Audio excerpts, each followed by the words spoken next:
Hello, everyone. I'm Denton Davidson for Gold Derby, and today I'm sitting down with Audrey Morrissey, the four-time Emmy-winning executive producer of NBC's The Voice. Audrey, The Voice celebrated its 10th anniversary and 20 seasons this year, and it was capped off with 7 Emmy nominations, including Outstanding Competition Program.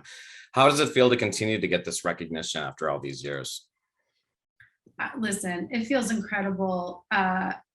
Shocking even, to work on a show. It's been now a decade that many of us have been working on the show, and to be continually, recognized and nominated, is unbelievable. It's so gratifying. It's so rewarding. I mean, we try really, really hard to keep the show fresh, try to think of new things, try to, never make it feel stale or old, and to feel that that's recognized, people still enjoy it, our fans still love it.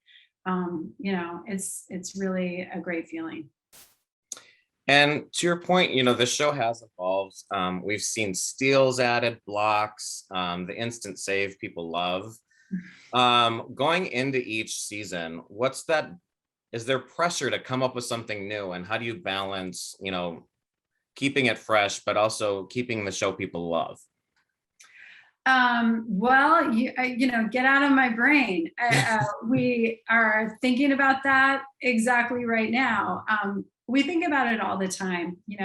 What can we do to mix things up without jumping the shark? Truly. I mean, that's the problem. You want to keep things fresh. You want people coming back for more, having there be an unexpected element. But it's got to make sense. And it has to really fit with the core values of the show, and not seem like some random idea that doesn't fit. So we're actually in the middle of discussing that right now. And it's a continual conversation. And one of the changes in the last season, which is probably a change you did not want to make, is that we lost the studio audience. And that's such an integral part of the show, whether it's, the reaction to the performance or just setting the environment. How did the dynamics change when you lost that audience? Because it was still exciting, but it was definitely different. Yeah, that's true. I will say we were really, how do I put it? We missed having the audience, but we were also grateful in a way that, unlike some other shows, the audience isn't necessarily a huge character in the show. So when we had to lose the audience, it didn't seem like our, right arm, our limbs were cut off, that a lot of the key dynamics, whether it's in the blinds, when it's all between, are they going to push or not? Is there a fight to get somebody? The artist needs to choose the coach, like a lot of that, and all the coach fun ribbing each other was still intact. And same with the battles. I think, to be honest, every section of the show we felt was kind of really still there. It was the live episodes where you really, really felt that the audience wasn't there.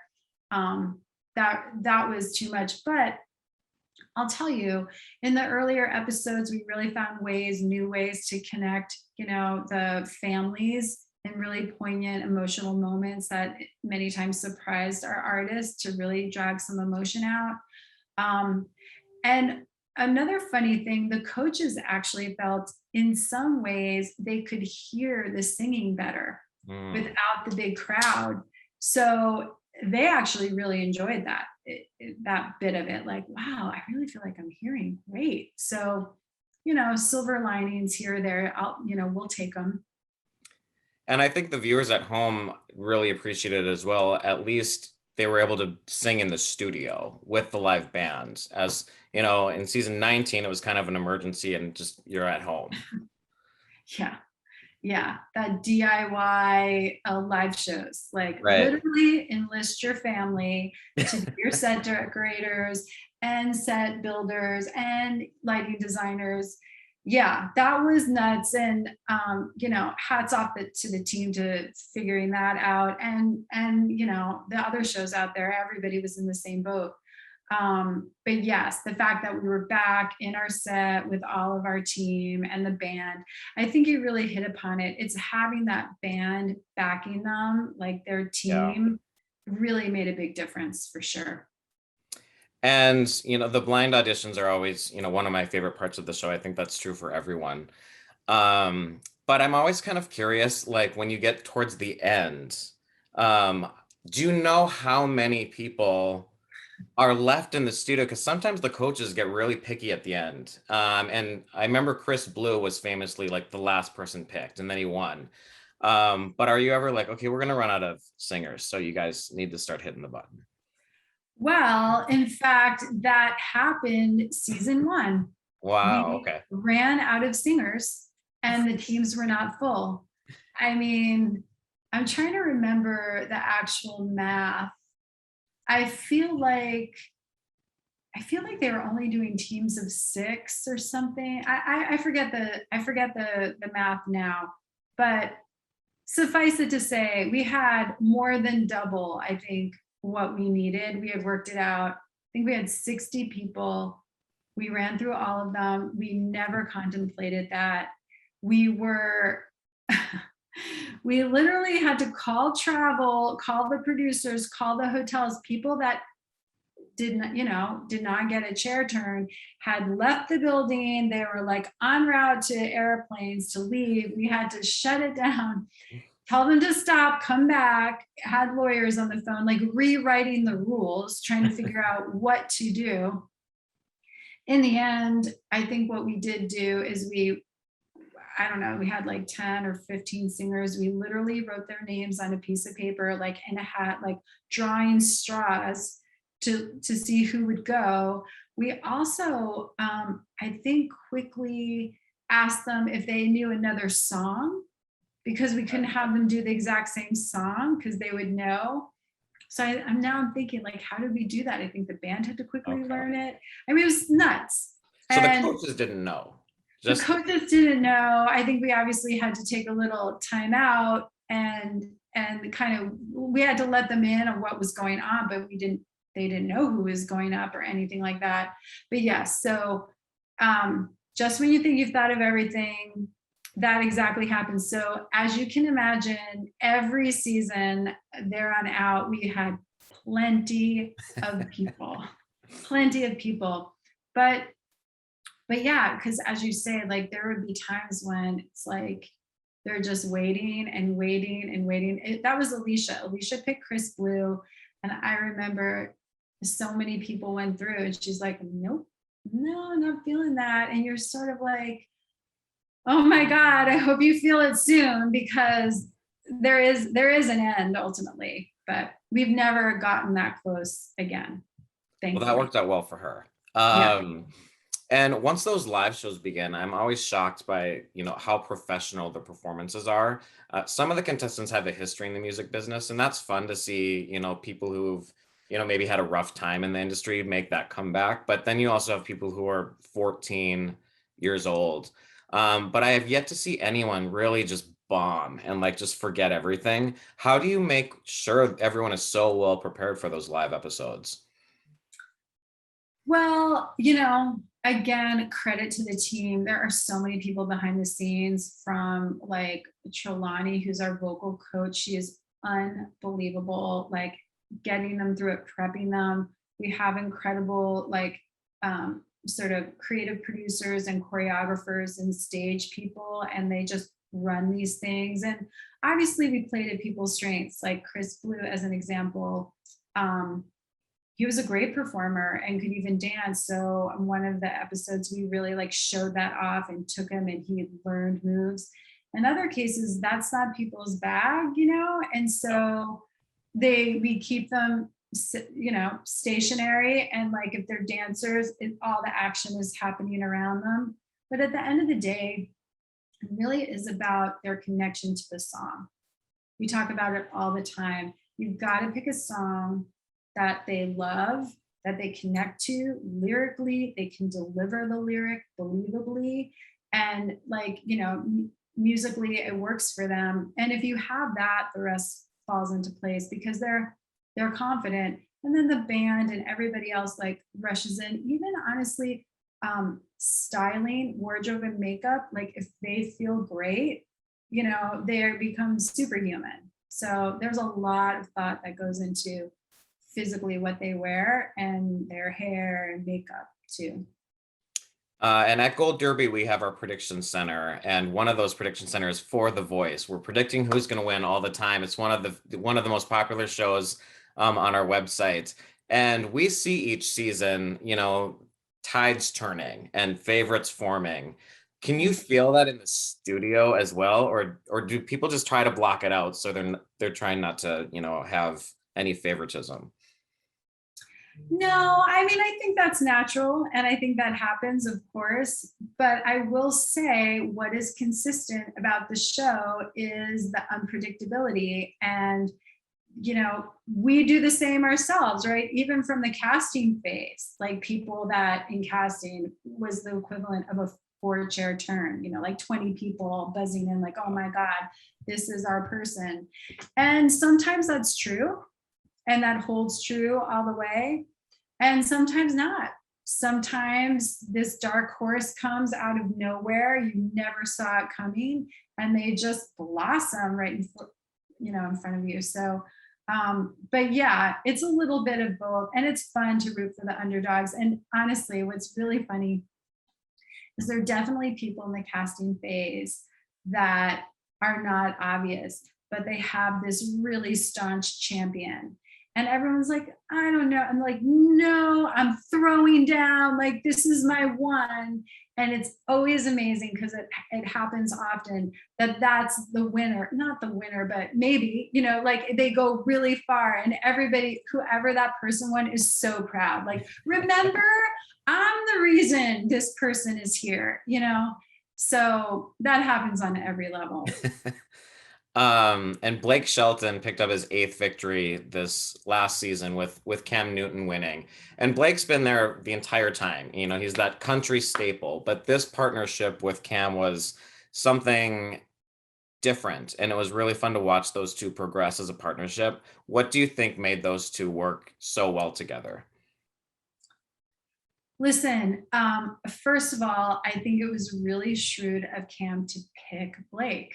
Yeah. Like he didn't have to pick Blake, and he made a really smart choice. A possibly likely at the time he didn't really know, but like nobody would be in his lane on Blake's team, and that through Blake he would get Blake's fan base if they connected to him, which is a formidable fan base. But so number one, very shrewd of Cam, if that even went through his brain at that moment. But two, I mean, Blake is Blake. He's had many different singers on his teams of all different genres. And the one thing that he's so good about and consistent about is he's like very clear on what he knows and really clear on what he doesn't know, and when like an artist should take the lead and he should just fill in and support, generally about music. And he was that way with Cam. Like he really let Cam lead on a lot of his song choices, and was there to consult, but like really supported the reasons for the choices and why each song would be good at that time. So I think it's really like the trust factor on both sides that really made that work. And another person that's been there since the beginning, at least on camera, is Carson Daly. I mean, he really holds those live shows together so well. And he always is talking about how incredible the entire crew is. Of course, Paul Markovich and the band. Can you give us an idea of how many people does it take to make this show happen, including Carson and yourself and the coaches? I really should do a proper count. I think it's like 500, Wow. something like that, like in the live shows, like when you really get down to it. And I'm talking about the staging crew and the band crew and the band and all the producers and the audience people. And, when we're in a big season like we are now, teams of 12, you know, the makeup glam department alone, I think they're like 10 makeup artists and 10 hairstylists and like equally, certainly that many or more people in the wardrobe. I mean, the wardrobe room alone, it's like practically a department store. So, and they're custom building things. I mean, it really is an army. It really is like a militaristic operation. And it needs to be like timing, even the drivers, how many drivers are driving everybody around. So yeah, it's a big deal. And of course, we love seeing, you know, the on-screen banter with all of the coaches, and those have changed a little bit throughout the years as well, except for Blake, of course. But now we see Ariana Grande coming up in season 21, and now we're starting to see clips of that on TV. Is she giving the coaches a run for their money, and what dynamics and changes can we expect to see with her joining the show? Yes, she is giving the coaches a run for their money. She's fantastic. I mean, top to bottom, just a doll, like a delight. She is funny. She is whip smart. She is generous, very generous. And she's very, very technical and very knowledgeable, like very thoughtful, technical comments. In her own way, in a way we really haven't seen before. So that's really been interesting to watch. Like, obviously none of us knew what to expect. We obviously knew exactly who she was and Yeah. how talented she is, but you're never sure what you're going to get when people step into that coaching role. But what we have gotten every single time is a glimpse at really getting to know the coaches. Like every single coach we've ever worked with, there have been so many moments where you realize, oh wow, I'm really starting to really get to know these people because they're being themselves. They are themselves. They're not playing a character. They're not being like their stage version or their polished, manicured version from social media, this, that, and the other thing. It's them, you know? And that's what's so great about the show. That's what I find so great. Like, you know, what you see is what you get always. They're really their authentic selves. So I think people are going to love seeing Ariana this way. Well, we're certainly looking forward to that. And Audrey, we want to wish you and the entire crew of The Voice good luck at the upcoming Emmy Awards this season and continued success. I'm going to recommend that our viewers go to goldderby.com, make your Emmy predictions, beat our top experts, and look out for those Voice prediction centers this fall as well. Audrey, thanks so much for chatting with me about The Voice today. Thank you so much. A pleasure.